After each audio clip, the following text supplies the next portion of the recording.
2018 October 25న జరిగిన ఒక సంఘటన కారణంగా నిన్నటి సాయంత్రం వరకు కూడా జైల్లో ఉన్న కోడికత్తి సీను బయటికి రావడం, ఆ తర్వాత జరుగుతున్నటువంటి పరిణామాలు ఆసక్తిని రేకెత్తిస్తున్నాయి.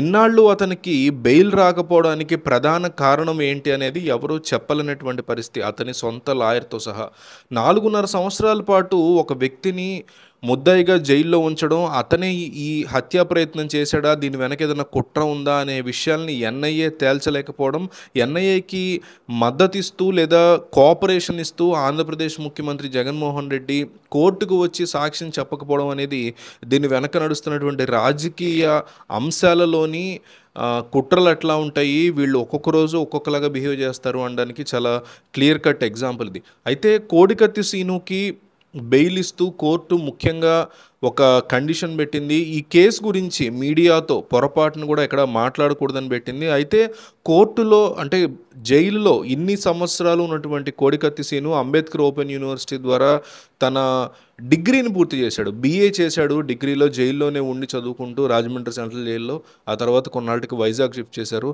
సో ఇతను నిజంగా అప్రిషియేట్ చేయాలి అతను ఒక్క విషయంలో మాత్రం. నిజంగా అతను మాజీ ప్రతిపక్ష నాయకుడిగా ఉన్నప్పుడు జగన్మోహన్ రెడ్డి మీద, ఇప్పుడు ముఖ్యమంత్రి అయినటువంటి జగన్మోహన్ రెడ్డి మీద హత్యాయత్నం చేశాడు అతను అనేది ప్రధాన అభియోగం. ఆ రోజు రెడ్ హ్యాండెడ్గా అతను మనకి వీడియోలతో సహా అతనే జగన్ని పొడిచాడు ఒక కోడికత్తో అనేది మనకు అనిపించింది. అయితే ఇది పొరపాటున జరిగిందా, కావాలని పొడిచాడా, లేదా దీని వెనక ప్రతిపక్షాల లేదా ఇంకెవరిదన్నా కుట్ర ఉందా అనేది నేషనల్ ఇన్వెస్టిగేటివ్ ఏజెన్సీ తేల్చేటువంటి ప్రయత్నంలో భాగంగా నిమగ్నమై ఉంది. నిజంగా అతనే కనుక తప్పు చేసిండే డెఫినెట్లీ అతను శిక్ష పడాలి. కానీ భారత న్యాయస్థానాలు, న్యాయ వ్యవస్థల్లో ఉండేటువంటి లూప్ హోల్స్ని, అవకాశాలని జనాలు, రాజకీయ నాయకులు ముఖ్యంగా ఎట్లా వాడుకుంటారు అనడానికి ఈ యొక్క కేసే ఎగ్జాంపుల్.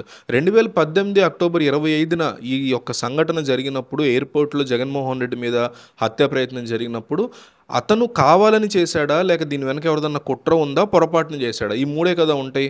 సీసీ కెమెరాస్గో లేకపోతే ఇంకొకటో దీంట్లో దర్యాప్తుని చేయాల్సినటువంటి అంశం పోలీసులు, తర్వాత ఎన్ఐఏ చేయాల్సి ఉంటుంది.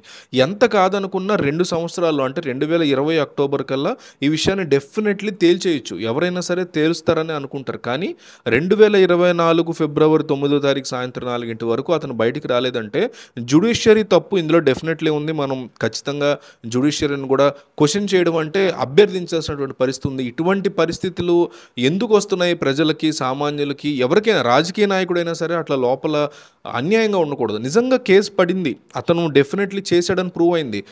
4 సంవత్సరాలు కాదు 40 సంవత్సరాలు అతను లోపల పెట్టచ్చు, అందులో ఎటువంటి క్వశ్చన్ లేదు. కానీ ఒక కేసు నిజం నిర్ధారణ తేలడానికి ఎంత సమయం ఎందుకు పడుతుంది? దాంతో పాటుగా జగన్మోహన్ రెడ్డి ఎందుకు కోర్టుకు వచ్చి సాక్ష్యం చెప్పట్లేదు? చెప్పని అంశాన్ని కోర్టు ఎందుకు సీరియస్గా పరిగణలో తీసుకోవట్లేదు?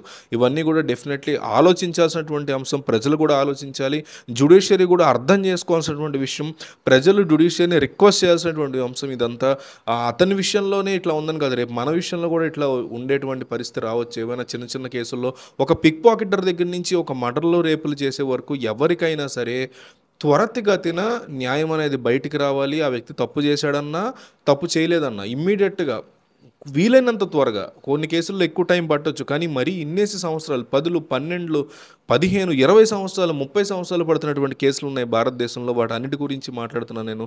సో ఇదంతా బాధాకరమైనటువంటి అంశం.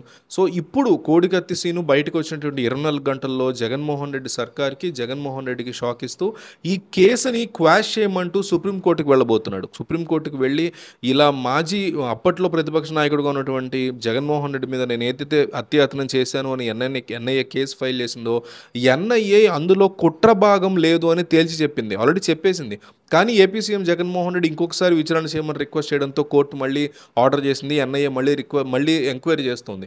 సో కోడికత్తి శ్రీను సుప్రీంకోర్టుకు వెళ్ళి ఏం అడగబోతున్నాడంటే, ఈ కేసుని స్క్వాష్ చేయండి, ఈ కేసులో ఇప్పటికే ఎన్ఐఏ ఎటువంటి ఆధారాలు లేవు, ఇందులో కుట్రకోణం లేదని తేల్చి చెప్పింది. సో నన్ను నిర్దోషిగా ప్రకటిస్తూ ఈ కేసుని దయచేసి క్వాష్ చేయండి, నా వరకు ఉన్నటువంటి అంశానైనా మీరు క్వాష్ చేయండి అని సుప్రీంకోర్టుకు వెళ్ళి కోరబోతున్నాడు. అదే గనక జరిగితే నిజంగా సుప్రీంకోర్టు ఇతని మాటలు కన్సిడర్ చేసి ఈ అంశాన్ని క్వాష్ చేయగలిగితే మాత్రం జగన్మోహన్ రెడ్డికి డెఫినెట్లీ ఒక షాక్ అవుతుంది.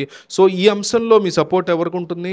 అట్లాగే నిజాలు ఏంటి? మీకు తెలిసినటువంటి రాజకీయ పరిజ్ఞానం ప్రకారం 2018లో జరిగినటువంటి అంశాలని గుర్తు తెచ్చుకుని మీకున్న రాజకీయ పరిజ్ఞానంతో కామెంట్ చేయండి.